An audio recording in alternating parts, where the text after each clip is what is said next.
We thought sleep training would give us peace. Instead, it broke something in our child we couldn't unsee. This episode, we're sharing why we'll never ever sleep train again. Not just because of our own painful experience, but because when we dug deeper into the history of sleep training, the discoveries shocked us. Most parents today believe that sleep training is just what you do.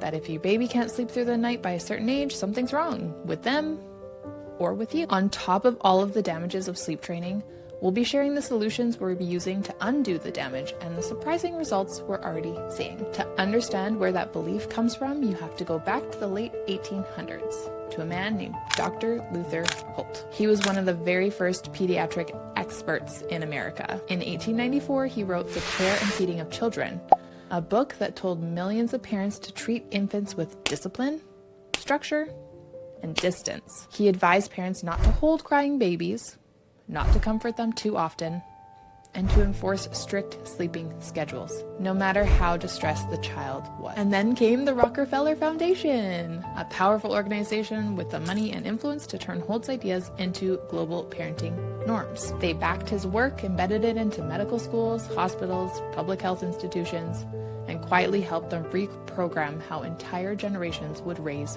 their children. Over 100 years later, that influence is still shaping the way we parent. We don't even question it. We're told that sleep training is the best way, that babies should self-soothe, cry it out, and learn independence as early as possible. That is the normal, necessary, even loving. But now we believe the opposite.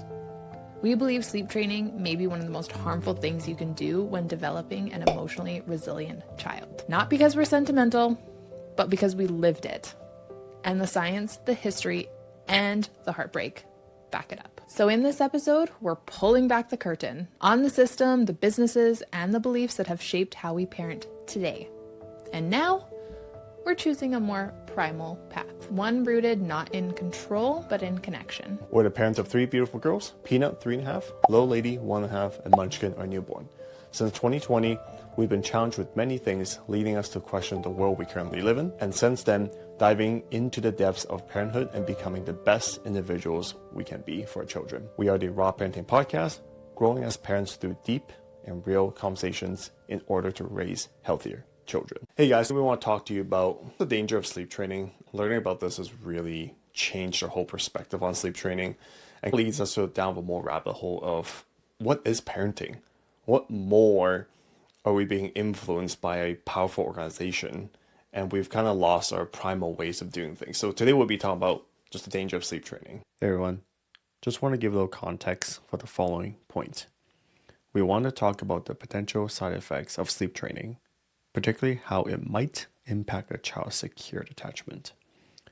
As parents, it is important to recognize the signs that your child may be struggling in this area. We began to notice some subtle behaviors in our own child that led to us to realize that they were lacking a secure attachment with us. And here's our definition of a secure attachment and the signs that we observed. Basically, insecure detachment. So what is that? So basically, it's AKA the avoidant attachment, and it's a lack of trust, uncertainty, and difficulty forming secure relationships is basically the definition of that. Okay. So let's talk about the reasons that sleep training has traumatized our toddler. So I would say number 1 is our toddler's intense separation anxiety. Her social skills, lack thereof, her outbursts, all of those things are signs of insecure detachment. Right. And then the second one would be, we thought that self-soothing teaches a child how to calm down.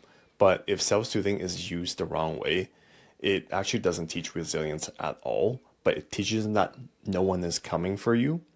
And it leads them to fall asleep with high cortisol levels still. Right. The last one is feeling robbed of an emotional bond when we could have been sleeping with our child as like the more primal route, you know, like we lost that connection. I would say the last one, getting robbed that experience of sleeping with a child and just bonding it through that way, I feel like that for me hurts the most of losing out on. Yeah. And I feel like we're going to get a lot of heat. Oh my gosh. About sleeping with our baby. But that's a whole other thing. We're going to get. Not only that though, it's so crazy to think that we used to be those, well, I'm not going to speak for you, but for me, I was very much like, oh, you're sleeping with your baby? That's so dangerous. Oh, yeah. Because that's what I was conditioned to believe. Oh, yeah. Oh, you have more than 2 toys in the crib? Yeah. They're They're going going to to suffocate. They're going to suffocate. Anyways. Another Oh, thing. anyways, okay. So yeah, we're going to get heat for it, but we will address that when it comes. And boop, there's a baby. And we had a little bit of an interruption with some breastfeeding, so we have our little munchkin here with us. Yeah, someone needs some milk ASAP. Yeah. All right, so let's dive into our 3 points. So starting off with point number 1 was the insecure detachment. Sounds good. And so what are examples of this with our oldest that we've seen? So all these things that we kind of thought were just part of her personality. And by her, we're talking about Peanut, our oldest, who's 3.5. So I guess number 1 issue was daycare. We started noticing a lot of shifts in her personality and all of the meltdowns she kept having and the troubles she had adjusting. When we would drop her off, she was very unhappy. But you know, as we learned more about this, it was the avoidant detachment. The other really big thing was that whenever we put her to sleep, she would have anxieties over that as well. She would fight it as long as possible, but we just thought, it's just a normal kid not wanting to go to bed. But in later, we found that she thought we were going to leave her at some point while she's sleeping. And it really confused us because we're like, we've never left you alone ever. And even if we did, her Nana, her grandmas would be over watching her. Why would you think that? And then I kind of thought it was me being a helicopter parent, which probably had some influence. But at the same time, we were just like, where is this coming from? And I remember it took long before I found that out. And she sang it in a song to me. Like, I went down and couldn't find you guys, and you guys were out of the house basically. And we were like, wait, what? And then another point that we noticed as well is she would talk very negatively. Like, you would take her to a park and a child would come up to her and she'd be like, no! Like, immediately screaming no at this kid. And I'm like, whoa. Yeah. So bottom line, all of this led us to believe that she was just very emotionally needy, right? And she just loved being home with us. That's where we kind of ended up. Like, this is just her. Right. And this is one of the points why we believe sleep training is so harmful for a child, because it develops this insecure attachment. And so if we were to redo it again, we would probably do things a lot differently, and we would not sleep train our child. And so, which brings us to our second point. Baby's gone. Just like that. So basically, to do a quick recap of our sleep training. So we started around 4 months. We gave Peanut a soothing item, which was a soother at the time. She eventually moved to her thumb. Yummy. She was always in a sleep sack at nighttime. Nap Yep. time, never in a sleep sack. Nope. And we obviously implemented the reading routines and singing songs, all of that kind of stuff for bed. Yep. And then we stay in her bedroom for a little bit before we, kind of exit and kind of leave her with her independence. Right. And this is where it all goes down. Yeah.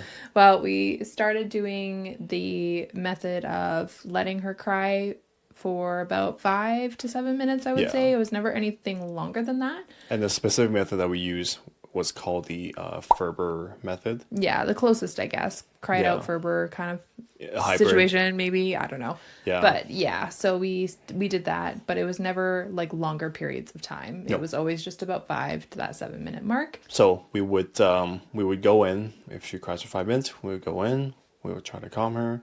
Yeah, pretty much until she fell asleep at that point. Yeah. So we would keep doing the same thing over and over again, soothing her, putting her down, and then when she realized that we were gone, then she would get upset, and yada yada yada. And why do we do that, Mallory?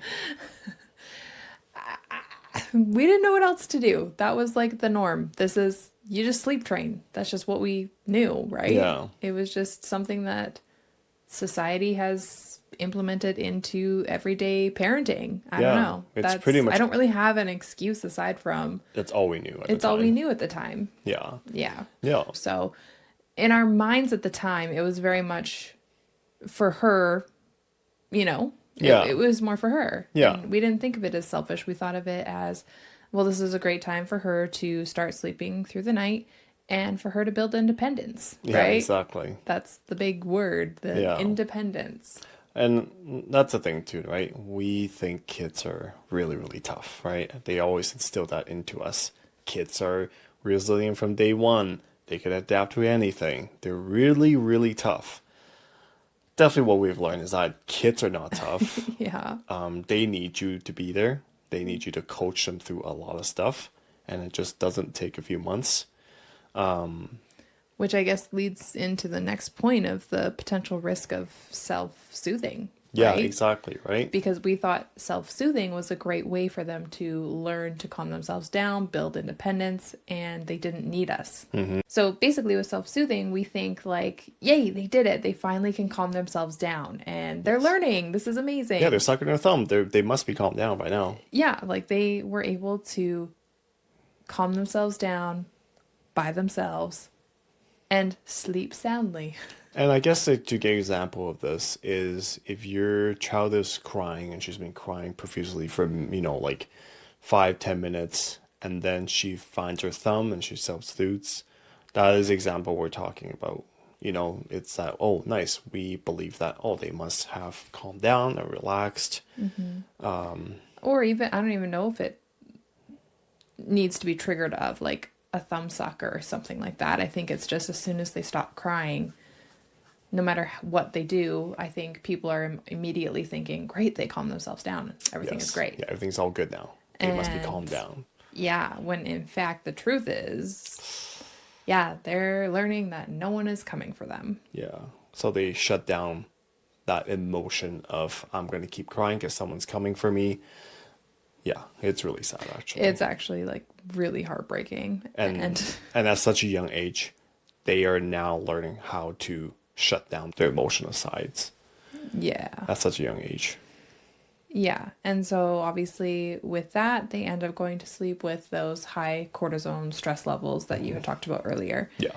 And that leads to later on in life, obviously having things like depression, ADHD, anxiety. Yeah. And that is built in that young of an age. Crazy. How wild is that? How wild is that? Around 4 to 6 months, they're learning how to shut down their emotions. Because they think you're not coming. Yeah. Like that is so heartbreaking. It's so think like that they already feel that. Yeah. Yeah. At that age. Yeah. And I mean, just a quick comment too, even when you leave your baby, like your baby has to deal with the emotional loss of the parent. Yes, and this is from the book Being There by Dr. Erica Komisar. Yes. Where she talks about... Yeah, she talks about being there for the first 3 years of a child's life and how important it is. And people that drop their child off at daycare, which is in the States, unfortunately, very, very young ages. Around 2 months, I believe, right? 2 or 3 months, sometimes even less, I think. But yeah, she talks about how every time you're leaving your child, they basically have to mourn the loss of their parent because they don't know that they're coming back. And yeah, that is just so heartbreaking. Yeah. To like really think about that, guys, and just Yeah. really seep that in and how sad that is. Yeah. And we wonder why, a lot of the kids are on pills for antidepressants and like anxiety and all that stuff. Yeah. Because we have emotions that we don't know how to deal with. Yeah. And we've learned how to shut it down. Exactly. So I guess, to give the parents kind of some peace of mind that towards the end of the video, we will be discussing the solutions that we've implemented to our child now. Even though it's been years since we slept trained her, but we are now trying to fix the damage that we've caused. Yeah. Which is also very sad to think that we caused her to be like this. Yeah. So, and and what we mean by that is we caused her to have fear of the world, to fear others, especially strangers, and for her to, when she leaves away from us, she feels that we are abandoning her, and that is instilled in her. And I think initially, as we had talked about when I read the book and we listened to that podcast, it was really hard to hear at first. But now I think we've swallowed our pride a little bit and we're taking accountability and we're trying to make those changes. So if parents aren't necessarily ready to, acknowledge those things, I would say like be prepared for that, because it's a huge punch to the throat, or whatever you want to say. We'll pop the video up here and we'll put a link to towards that video. Yeah. That basically told us we are crap parents. We don't know what we're doing really at all. Yeah, just a bunch of harsh realities, I would say. Yeah. But we are willing to hear it and we're ready to make the changes, because that's how important it is to us. Yeah. And we were in denial for so long that now we're finally coming out of the deep water and trying to fix things. Yeah. Now that we know. Yes. It's almost like we were proud of the things that we thought is important. You know what I mean? Like, oh, she slept 10 plus hours per night. She must be on the right track, right? Yeah. She must be hitting these milestones that these kids should be hitting. And, she potty trained and this and that. Yeah. But we've really kind of forego the emotional damage of, inappropriate sleep training, I guess.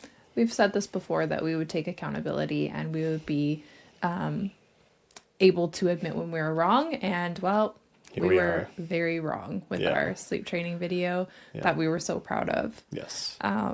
So that's a huge knock to the ego a little bit. Yeah. Which, again, it is fine. And I'm glad. Honestly, I'm glad too, because it's now set us to another journey. Yeah, exactly. Of like, what is parenting? Exactly. So for those fans out there of ours, I think this will embark a whole new journey for us of like, what is parenting? Yeah. And again, leading us to be those better individuals that we've always been wanting to be, and that we talk about the growth in ourselves and how we can implement that to our children. Yes. So it's all part of the journey. And again, I'm grateful at the same time, even though we messed up. Yeah. I'm grateful for it. Yeah. I'm grateful that we can fix it now, Yeah. versus later on in life. Yeah. And that's the thing. Luckily, everything is reversible.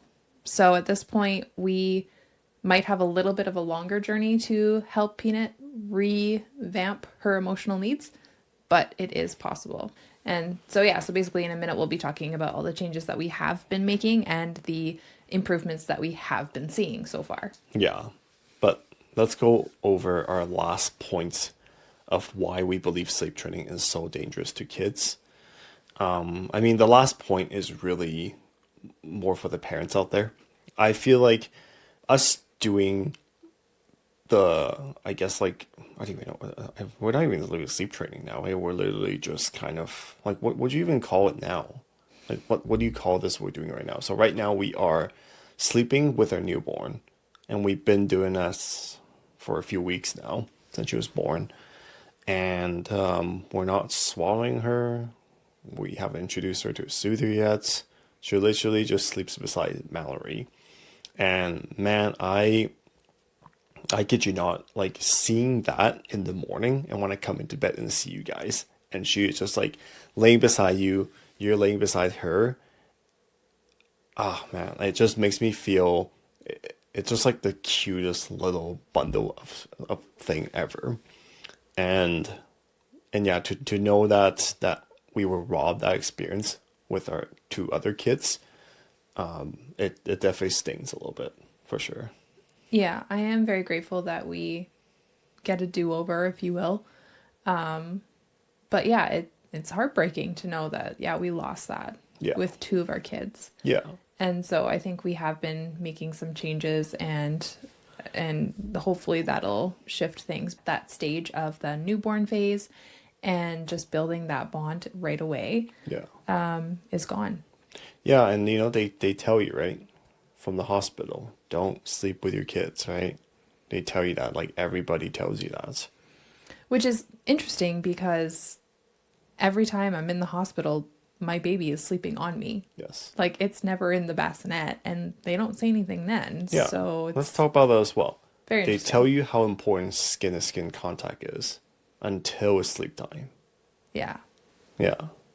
And they'll like swaddle. And yeah, we were just always so impressed with how good they could swaddle. And Yeah. really, I'm thinking now they were separating Yes. me from my baby, Exactly. which is, again, it's all part of their learning and whatever you want to say. But, and Yeah. even in the phone calls, we get follow-up phone calls here in Canada. I don't know if that's a regular thing everywhere, but yeah, they very much stress, where is your baby sleeping? Mm-hmm.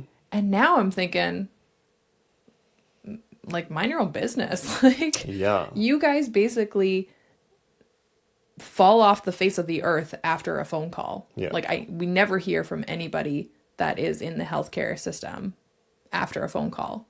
But yet immediately you're jumping down my throat as to where my child's sleeping and how I should be swaddling them and how I should be putting them on their back and how I should be, it's interesting. Yeah. And now my mindset has shifted so much on that after our third baby for me to be questioning it a little bit. Like, this is kind of strange, isn't it?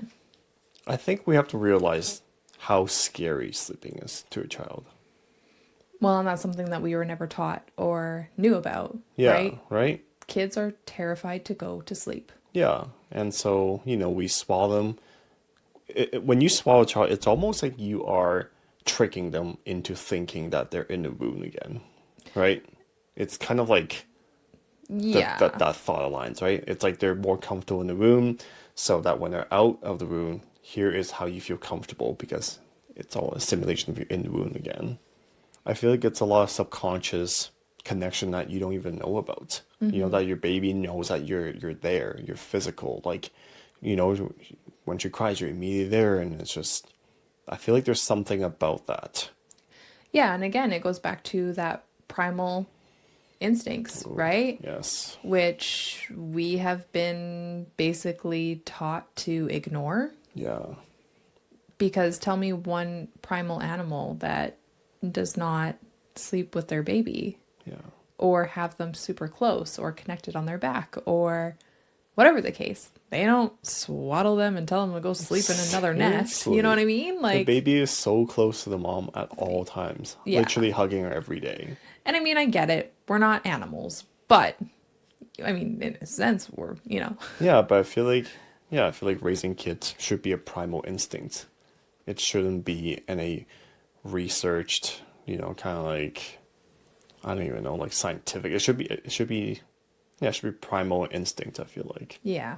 And of course, there's going to be people that are going to, get upset about this and how unsafe it is. And all I have to say to that is I know myself and I know that my body is very aware that I have a baby sleeping next to me. And also, she's not huddled right into my skin. There is a little bit of separation, but I'm still able to touch her and care for her when she needs it. And yeah, like, I don't really know what else to say to that aside from I know myself, I know my body. And if I ever felt like I was going to roll over my child, I think I would think a little differently, but I've just never been that type Right. to ever feel that. And I don't know, I'm just very, very aware, and subconsciously my body is aware as well. Right. Right? Yeah, we're not like heavy sleepers. When as soon as we're out, like We're dead to the world. We're as dead some to the people world. would It's like say. no, Yeah. no, no. Recently, we've been kind of going over our newborn Munchkin. She's been going through a lot of hernia with her umbilical cord. And so we've been really just trying to keep it clean. We've been putting some polysporin. We've just been really aware of it. And we were doing some digging around on how to really heal that problem. And do you remember one of the things I sent you was, we found that if you do skin to skin with your baby, the risk of getting a serious infection decreases by 36%. That's a lot. That's a big percentage. Yeah. So skin to skin is like so important for everything, of how they function and, mentally and physically. And how much of that is told to us without doing research on our own? They don't really, I mean, they tell you to do it, Yeah, and it's just weird. Like they tell you to do it, Beneficial for your baby. but again, when sleeping, then it's odd because there's, a few kids that die from parents pulling them over and stuff like that. And now nobody should do it. Bottom line, that bonding experience that we know is so important now, we missed out on. And yeah, it's a sad thought for us, I would say. Yeah. Something that we will probably regret going forward. So how are we trying to fix that now? So basically, now that we have understood a lot of Peanut's Insecure. right. Basically, we've learned a lot of her insecure attachment problems. I would say, we've definitely made a lot of changes when it comes to her sleeping. So, for example, like we were so strict because we felt like she was taking advantage of us, right? We still feel like that now. 2-3-year taking advantage of us. Oh, it doesn't that sound ridiculous? Oh, but sure. can they? I don't know. That's something we're gonna have to look into. But we were just so strict. And when she got out of bed, we were like, no, you need to get back. And you basically need to do it on your own because we already put you to bed like 3 times. So we're done. We're tapped out. Well, we tried putting her back to bed and it just didn't work, because she would put it in, she would keep coming out and just be night after night, months after months. And we just, We didn't know what else to do. We were basically at a loss. pretty much. Now, when she comes out, we're really trying to be more attentive to her needs and trying to listen to her instead of immediately shutting her down and putting her back to her room. Yes. So that is one big change that we have made. When she wants to come and sleep in our bed, we used to be very much like, no, because then you're going to keep coming back and you're going to take advantage of us again. And then we're going to lose out on like our time together and, having these quiet, peaceful moments. Yeah. Anyways, that has changed. Now we let her. Yeah. She slept with us many, many nights now. And the changes has been fairly drastic, I would say. Yeah. Let's get to the changes in a minute. Okay. I would say one other thing that we have done is when we do put her to bed, we often ask her, are you okay with me exiting your room now? Are you feeling safe in your room? Like, is there anything else that I can do for you? Yeah. And I think that that's helped a lot as well. Yeah. I also reassure her, Mom and Dad are staying home. We will not be leaving you. Because as we mentioned, she is very fearful that we're just going to leave her as soon as she goes to sleep. Yeah. So, I'm very much attentive to that and telling her if we, for some reason, are gone, Nana or Nai will be here for you. But we are not going anywhere. We will either be in the living room or downstairs. It sounds very extreme when I say it out loud, like the extent to what we do with her now. No, yeah. But we're really trying to recover those damages. Yes. So, and I think it has been helping. Yeah. And the other thing that I've been doing personally was that I feel like back in the day, I would really try to like get in and get out with her sleep routine. Like it's almost like, like 3 stories, tuck her in and then do another story and then sing her song and I'm like out. I'm out of here. Yeah, I'm out of here. Like I got stuff to do, like all this. And so now it's just very much different. Like today, like I was with her for like just over an hour, just being with her, making sure she's okay, rubbing her head, and really try to stay cool when she comes out of bed. And just staying cool. Or cat. Yes. Anyways. Yeah, just staying cool and really understanding the fear that she has and where she's coming from. Yes, and that is a big key element as well. Always putting ourselves in her mind, in her shoes, and just trying to be patient and understanding. Yeah. And that's very hard for you and I. So hard. But that's a whole other thing. That's a whole other thing. That's a whole other thing. But so let's talk about some of the improvements that we've been seeing. So we've been doing these things for, the past month. So as we mentioned earlier, she was very negative when she would talk to random people, or she would ignore them, or even just talking to her friends, Herself. to us, to, yeah, like just everybody. It was just very negative talk. Yeah. And that has shifted a lot, I would say. She's way more playful when we go for play dates with some friends. Like, she actually has fun and talks not negatively. And it's, yeah, that was really cool to see the difference. And not only is she really good with her friends now, she's also really good with strangers. Which like, she's never been. She's always been weird with strangers. Yeah, and someone would say hi to her. Yeah, and she would like... Remember that one time? There was this, we were out for a walk and we're coming back to the house and like we're just coming down the street and there was this kind of like older man with grocery bags and I don't know if he had like his hat on, his hood up. She was like, she kept staring him down and like as soon as he walked past us, she was just like kept looking at him and then she was like, oh, that was scary.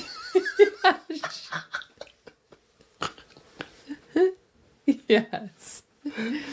Yes, she did. And there's been lots of incidents like that where she would see someone, they would say hi to her, and she would like book it to one of us and just like, which is great, you know, like, right? You know, be cautious with strangers, sure. But a little extreme, I would say. I would say so, yes. However, again, that has shifted. We go for walks now and she'll be like, hi. Yeah. You know, she will be the one to say hi to someone. Yeah, she literally ran up to these older couple one day to say hi to her, like to them, which she's never done before. So it's pretty cool. Yeah, it is really nice to see. And again, it's one of those things where you wouldn't think that that would be linked to anything. But it is. It so is. And we have seen those results based on just some changes that we have made her feel more emotionally stable. Yeah. And I just think that's so cool. It's so cool. Yeah, we've always thought it was just her genetics, right? It's just like ingrained in her DNA, but little did we know it's a lot of environmental. Yeah. It's a lot how we treated her. Yes. Yeah. And the other thing she's really, really striving is that she's been really just being more relaxed and happier going into different places now. And whereas before she was very stressed, nervous, asking us when we're coming back, you know, I don't want to go, this and that, fighting everywhere. Whereas now she's just, you know, she knows that we're there for her, we'll be back. And so that's also been a really nice change. Yeah. And that's also something that we are being very vocal about with her as well. We're dropping you off here and we're going to be picking you up in like 3 hours. You know what I mean? So we're very, even though she doesn't know time, it's like, hey, in a couple hours, or I'll see you at lunchtime or whatever. Just as long as we're reassuring her of time of pickup and that she will be picked up. Yeah. And that has made a huge difference because she is very, I mean, we've talked about this before, that she is very verbally advanced, you know, so we are able to express those to her, even though she is 3.5. Mm-hmm. And some people would say, well, you know, you talk really, well, my mom will say, you talk really like advanced for her, but I'm like, she is advanced in that sense where she is able to. And if she doesn't understand a word, she will actually ask me, like, what does that mean? Mm-hmm. So, you know, it's really cool to see, though, that she has made those adjustments. And yeah, I'm just, you know, we're not perfect yet, or we will never be perfect. Whoa. Sorry, we will never be perfect, but we are implementing these changes and we have been seeing these small results. And I just think it's really cool. I can't wait to see further down the road and what else she will be more confident in, because that is something she is lacking, is confidence in herself. And we need to build that, because we essentially ruined it for her, or like took that away from her. Yeah, it's important to recognize what your kids like are on the inside, you know what I mean? Like, yeah, we know that Peanut is more emotional, so we are trying our very best to meet those needs. Because if she, if those needs are met, she will learn how to suppress them. And we know that's very dangerous. So the main takeaway of the video is that sleep training has taught our child that no one is coming, which then built independence. It built fear, stress. And basically we confused emotional resilience with distress, which caused a lot of critical moments of loss of connection with our children. When we shifted to being more present and responsive, everything changed. Bedtime became more peaceful, her attitude softened, and she became more confident and social. So, bottom line, we share all of this not to shame, but to show that healing is possible. So, if you've sleep trained your child and have regrets like we did, know this: it's not too late to rebuild connection. Our kids are incredibly resilient when we show up with love, consistency, and presence. 3, 2, 1. Why are you laughing at? I was just waiting for you. Okay, 3, 2, 1. I won't look at you. Okay. Can you touch my thing? Don't touch your thing.